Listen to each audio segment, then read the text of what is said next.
halıq axırıma çıxdı qayıtgən.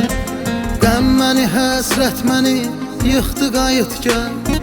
Qoyma sevinsin bizə düşmən olanlar, İstəməyənlər bizi soxdu qayıtgən.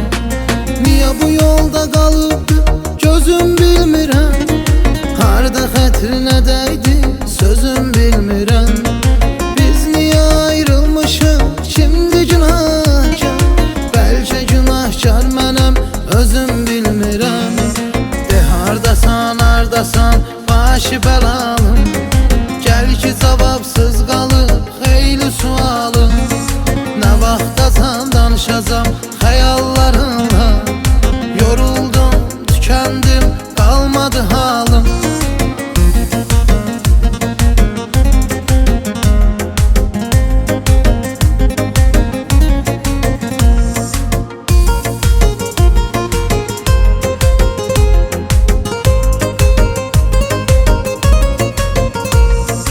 İşıqlı dünyamısan etmə qaranlıq, getsə qayıtmaz geri birdən cavanlıq.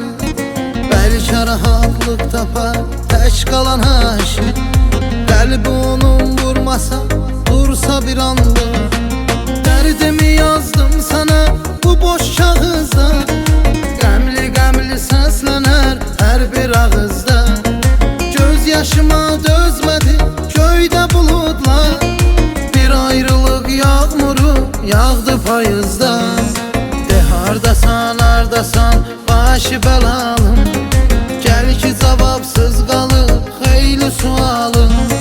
Nə vaxtacan danışacam xəyallarınla, yoruldum, tükəndim, qalmadı halım.